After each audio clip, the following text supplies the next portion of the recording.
आए मेरे भारत के 85 मूल निवासी, मेरे बहुजन समाज के सम्मानित साथियों, एक गीत आपके बीच में मैं दे रहा हूं। गीत मेरी है लेकिन बात मेरी नहीं है। ये बात परम आदरणीय श्री श्री 1008 मोहन भागवत साहब की है। उन्होंने कहा है, और जब इस बात को मोहन भागवत जी ने कहा महाराष्ट्र में, तो पंडित जी लोगों को बड़ा नागवार गुजर गया कि हमारे ही सरदार ने हमारा पोल खोल रहा है, क्योंकि इनको मालूम है कि अभी हम लोगों का पोल दबा हुआ है। पोल तो इन लोगों का हम खोल ही चुके हैं, लेकिन इनके बड़के बाबू भी पोल इनका खोले। तो ये गीत जा रही है मन्नत रिकॉर्डिंग सेंटर कोलघाट आजमगढ़ की ओर से, मूल निवासी बहुजनवासी चैनल पर जा रही है। थोड़ा सा गीत को सुनते हैं तो सब्सक्राइब और लाइक करना मत भूलिएगा। महाराष्ट्र की एक मीटिंग में मोहन भागवत जी कहे कि इस देश में जातियां 6743 जातियां हैं, और इस देश में मूल निवासियों को 6743 जातियों में बांटने का काम भारत के श्रेष्ठ ब्राह्मणों ने किया। तो यही मेरी गीत कर रही है, और अपने आप को जातियों में गिनने वाले, जातियों में मानने वाले भारत के द्राविड़ नागवंशी मूल निवासियों से मेरा कहना है, वक्त खत्म है, जातियों से बाहर निकल जाओ। क्या है?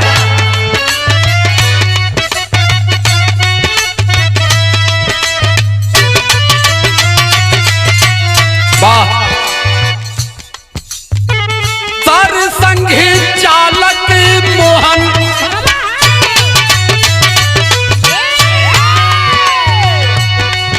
राष्ट्रीय स्वयंसेवक संघ के संचालक मोहन भागवत जी कहते हैं, सरसंघ चालक मोहन भागवत बतावल पंडित देसावा में जतिया बनावल, पंडित देसावा में जतिया बनावल।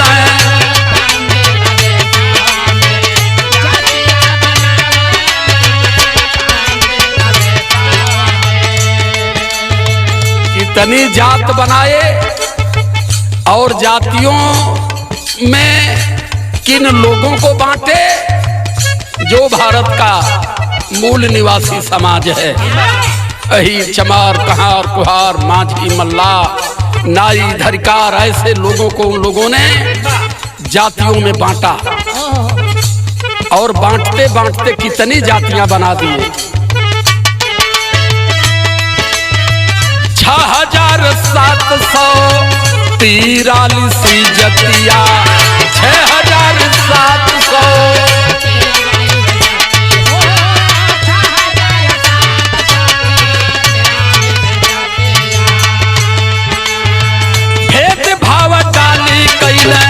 भेदभाव डाली कैले सब कर दूर गतिया।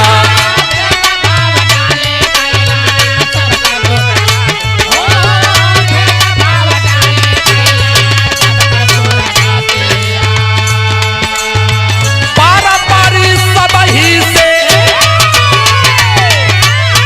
पारापारी सबही से गोड़ का बवावल, पंडित देसावा में जतिया बनावल, पंडित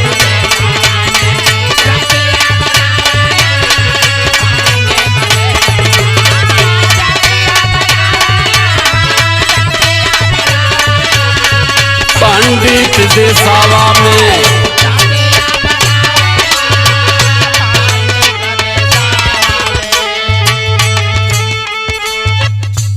जात बना के फिर क्या बनाए? वेद वेद और रामायण गीता लिख के पुराण हो, लिखेल पुराणवा।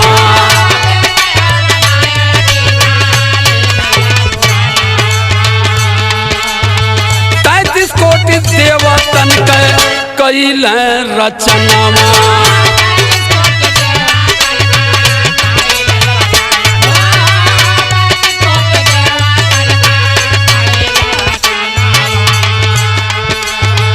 वेद रामायण गीता शिव पुराण भागवत महापुराण इन लोगों ने रचना किया और हमें शिक्षा से हजारों कोस दूर रखा। अपने लिखे अपने पढ़े और हम लोगों को पढ़ा करके सुना करके। पहले तो सुनने का भी अधिकार नहीं था, लेकिन जब सुनने का अधिकार शुरू हुआ तो वही सिखा करके हमें मानसिक अधीन बना दिए और मानसिक अधीन बना करके कहां लाए हम लोगों को। गोबर या पाथरी में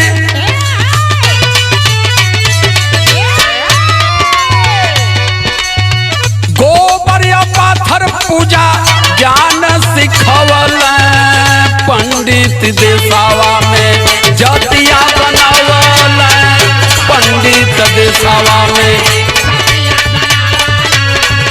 जय हो।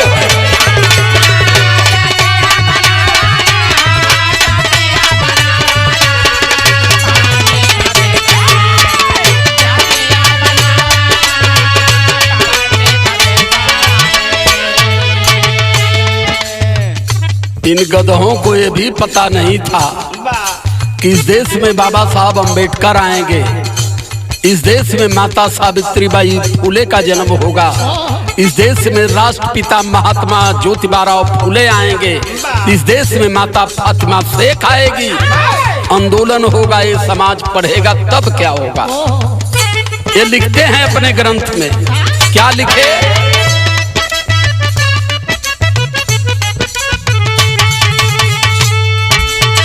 बाण धाम जे तेली कुम्हारा।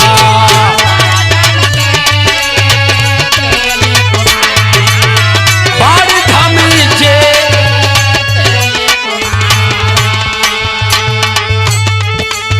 स्वपच किराती कोल कलवारा।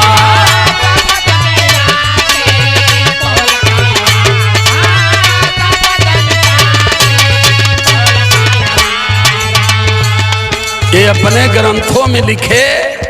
क्या लिखे? बाण धम जे तेल कुम्हारा, स्वपच की रात कोल कलवारा। अगर इनका मुंह देख लेंगे सुबह सुबह में तो आपको फिर भोजन नसीब होने वाला नहीं है। मने इतना हम मानव कुल में थे, इस देश में तेलियों को कहे, कलवारा को कहे, मने कहे कि इनको जो है सुबह सुबह अपने घर से इतना दूर पर बसा दो कि सुबह इनका दर्शन न हो। अके लिखल है वही के लिखले पे कुल चड्डी उतार के गोड़ ऊपर कई के नाचत हो। लिख तुलसीदास दुबे,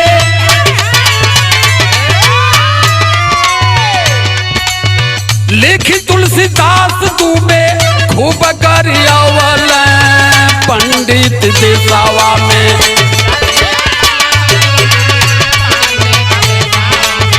जतिया बनवल पंडित,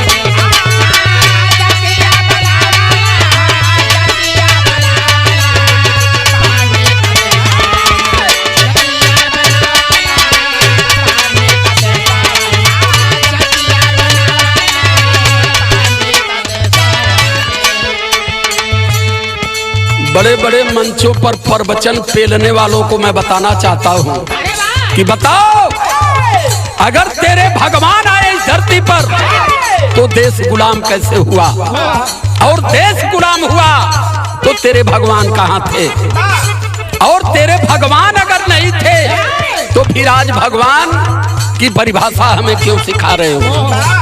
मैं उन प्रवचनकर्ताओं से कहना चाहता हूँ और उनसे कहना चाहता हूँ कि ये गधे प्रवचन कर रहे हैं, उनसे बड़े भेड़ बकरी की तरह बैठ करके पढ़े लिखे उनका प्रवचन सुन रहे हैं। पूछना चाहता हूँ, ये सवाल मेरा जा रहा है, बताओ इसे। देश भय गुलाम केवल जात के कारणवा,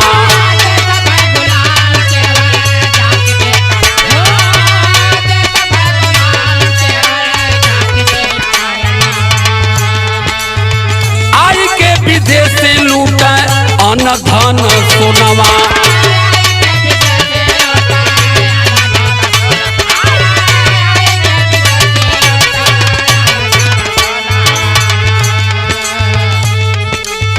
सोने के चिड़ैया के, सोने के चिड़ैया के पखना जरवल पंडित देसावा में जतिया बनवल पंडित।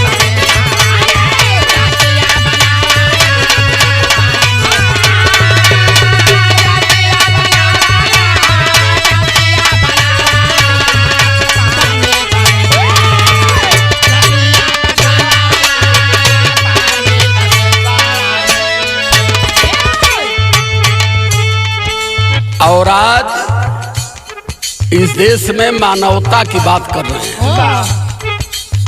किससे कर रहे हैं? केवल जीभ से, मन से नहीं करते। वो कह रहे हैं कि हमने भारत को संस्कार दिया। कैसा संस्कार दिए हो भाई? भारत को संस्कार दिए तो एक बार कह दो ना कि देश से जातियां समाप्त, नाम के आगे से पांडे मिश्रा चौबे तिवारी यही चमार खत्म। सिर्फ आपका नाम होगा, नाम के आगे सिर्फ भारतीय होगा कि आप भारत के लोग हो। है हिम्मत तो कर दो इसे। लाइन हमारी संकेत कर रही है,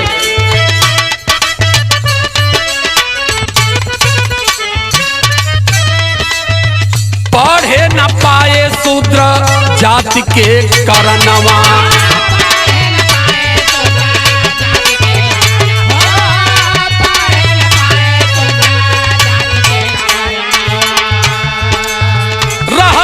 छूत नारी खोलय सीतनवा,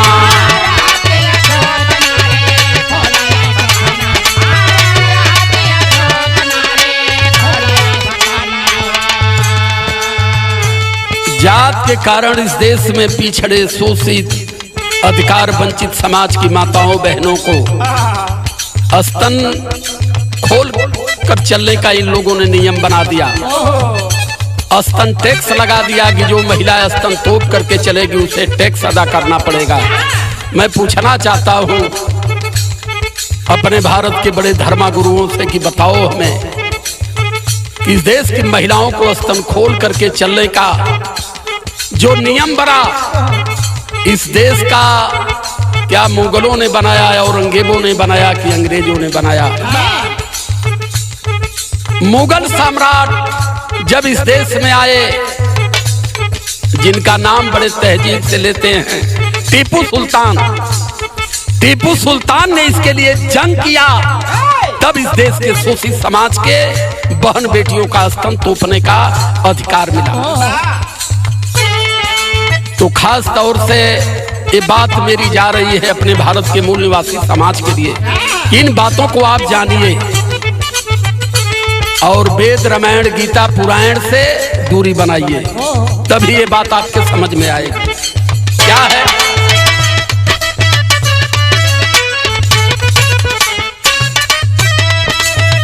पढ़े न पाए शूद्र जात के कारणवा,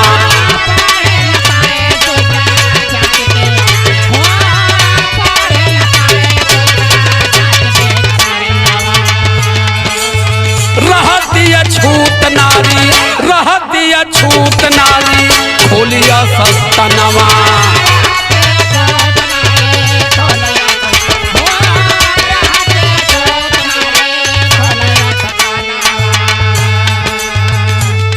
अरे स्तन ढाके का टैक्सी हो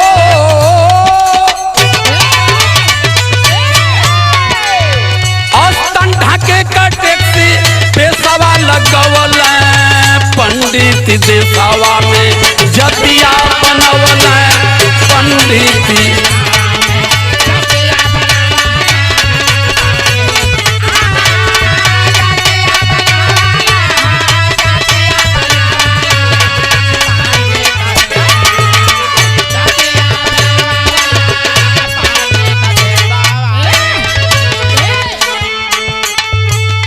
आखिरी लाइन है और संदेश है।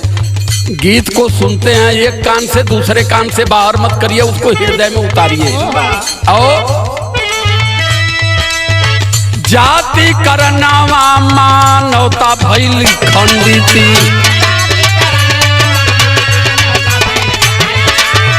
जाति करनावा मानवता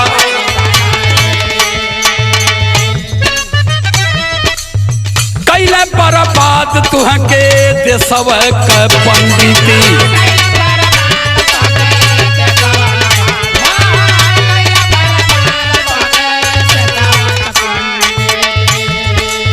अरे घोड़ी चढ़े मोछ राखी, घोड़ी चढ़े मोछ राखी, जान से मुअवल पंडिती देशवा में जतिया बनवल पंडिती।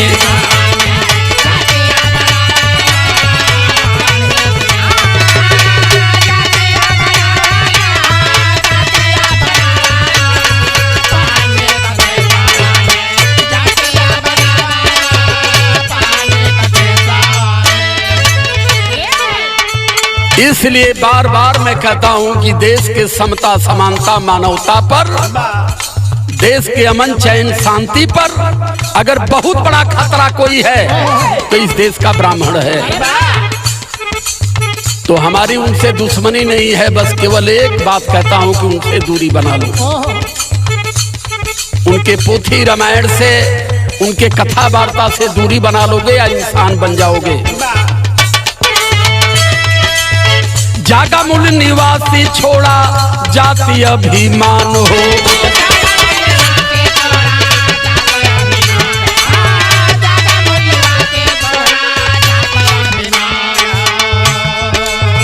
एकता बनावा कहें कभी सूरज भान हो।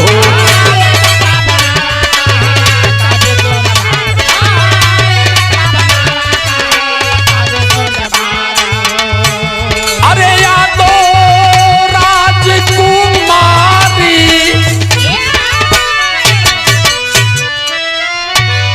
अरे यादो राजकुमार साची बतिया बतवल पंडिती देशवा में, हरे जतिया बनवल पंडिती।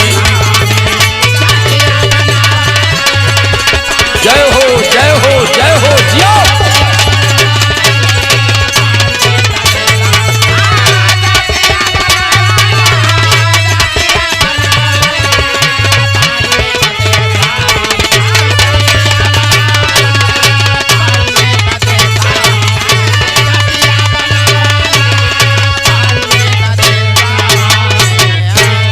सादर जय भीम, नमो बुद्धाय। बहुत बहुत साधुवाद।